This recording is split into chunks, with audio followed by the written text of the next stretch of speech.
ఇచ్చిన ఈ అవకాశం ఇచ్చిన దేవాది దేవునికి కోటాను కోటి స్తోత్రాలు చెల్లిస్తున్నాను. నాకు ఈ అవకాశం ఇచ్చిన ఆత్మీయ తండ్రి గారికి, కూడి వచ్చిన పెద్దలకి, మీరందరికీ కూడా వందనాలు చెల్లిస్తున్నాను. మీకందరికీ గుడ్ ఫ్రైడే శుభాకాంక్షలు తెలుపుతున్నాను. గుడ్ ఫ్రైడే దినమున యేసుక్రీస్తు వారు సిలువలో వేలాడదీయబడ్డారు. అదే విధముగా 7 మాటలు కూడా ఈరోజే పలికాడు ఆయన. ఈ 7 మాటలు ఎంతో శ్రేష్టమైన మాటలు, ముత్యముల వంటి మాటలు, మన జీవితాలలో కట్టుకోగలిగే మాటలు. నాకు ఇచ్చిన మాట 6వ మాట సమాప్తమైనది.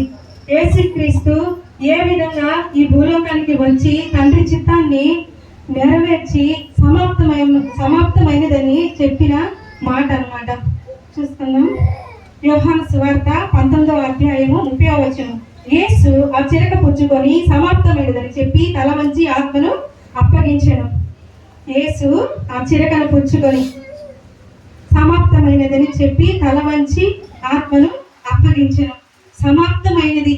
ఆయన ఎందుకు ఈ భూలోకానికి వచ్చాడు, మరి ఎందుకు ఆయన ఈ విధంగా శ్రమలు అనుభవించాడు అనేసి ఈ సమాప్తమైనది అవన్నీ ఫుల్ఫిల్ చేసేసి సమాప్తమైనదని పలికాడు. మరి ఎందుకు ఆయన ఈ భూలోకానికి వచ్చాడు?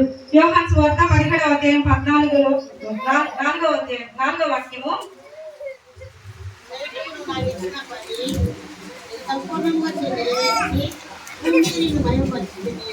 చేయుటకు నీవు నాకు ఇచ్చిన పని నేను సంపూర్ణంగా నెరవేర్చి భూమి మీద నిన్ను మహిమపరచున్నాను. చేయుటకు నాకు చేయటానికి నీవు నాకు ఇచ్చిన పని సంపూర్ణంగా, అంటే సంపూర్ణంగా ఏ కొరవ లేకుండా మరి సంపూర్ణంగా నెరవేర్చి భూమి మీద దేవుని నామాన్ని మహిమపరిచాడనమాట.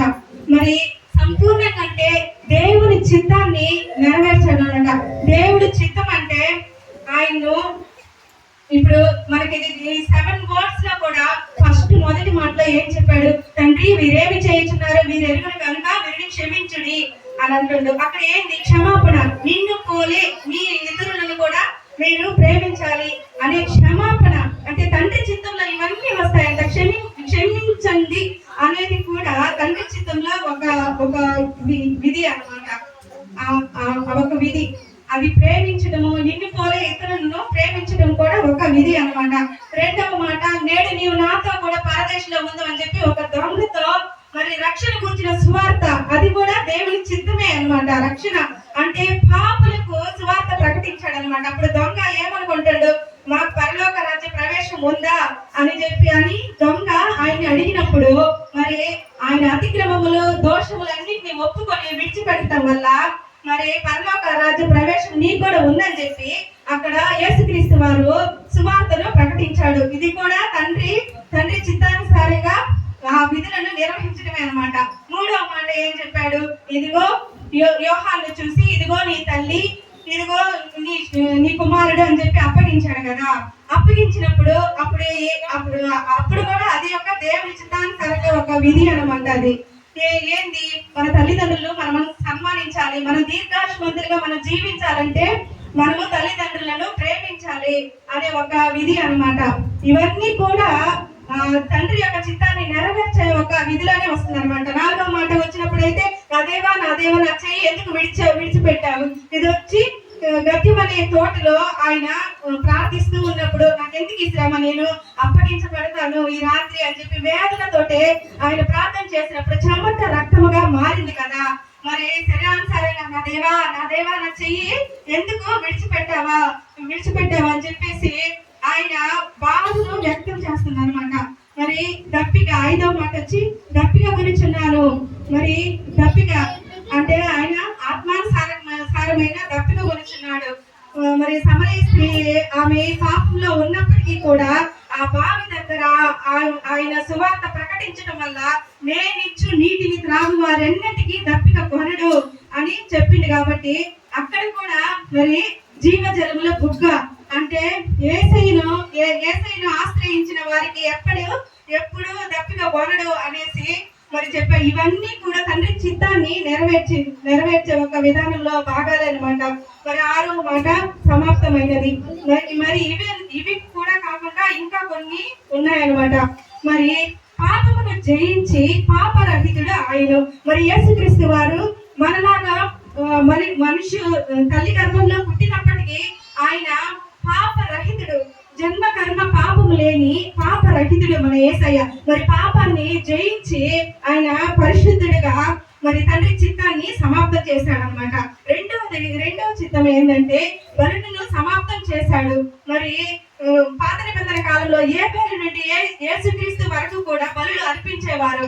మరి పాత నిబంధనలో ప్రతి ఒక్కదానికి పశువులు మరి పక్షులు వాటన్నిటిని పశు పక్షాదులను వధించడం వల్ల పాప పరిహారార్థ బలి జరుగుతుందనేసి పాత నిబంధన కాలంలో ఉండేది. కానీ యేసుక్రీస్తు మరి సిలువలో బలియాగమైన తర్వాత ఆయన రక్తాన్ని మన కొరకు దారబోసిన తర్వాత మరి బలుల నుండి యేసుక్రీస్తు వారు మరి సమాప్తం చేశాడనమాట.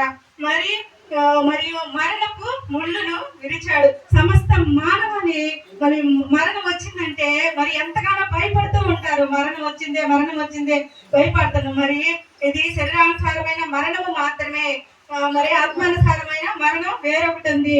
మరి శరీరానుసారమైన మరణాన్ని ఆయన అనుభవించి పునరుద్ధరణుడే తిరిగి లేచి మరణపు ముళ్ళును విడిచాడు అనమాట.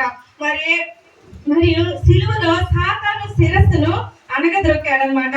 మరి సాతాను ఈ లోకంలో ఉండే జనాలను ఎంతగానో మరి ఇది చేస్తుంది కదా. అదే గర్జించే సైతాన్ వచ్చి గర్జించే సింహం వల్ల ఎవరిని మింగుదామంటూ తిరుగులాడుచున్నాడు. మరి ఆ సైతాన్ చేసే క్రియలన్నీ ఏంటంటే ఒక్కొక్కరిలో మరి పాపపు క్రియలు, మరి త్రాగుబోతుతనము, ఏదేదో చెడు వ్యసనాలన్నీ ఉంటాయి కదా. వీటన్నిటిని కూడా ఆయన అణగదొక్కేశాడు. మరియు ధర్మశాస్త్ర విధులన్నిటిని కూడా ఆయన సమాప్తం చేశాడు.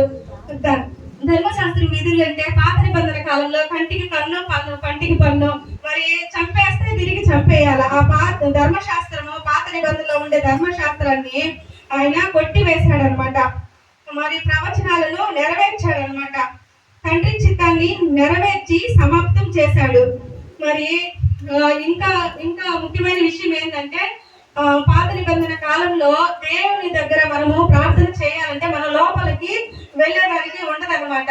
లోపలికి వెళ్ళేదానికి ఉండదు. ప్రధాన యాజకులు లేవి వంశస్థులు మాత్రమే ఆ ప్రధాన ద్వారం దగ్గరకు వెళ్ళి ఇది ప్రత్యక్ష గుడారం దగ్గరకు వెళ్ళి అక్కడ అర్చన చేస్తుంటారు అనమాట.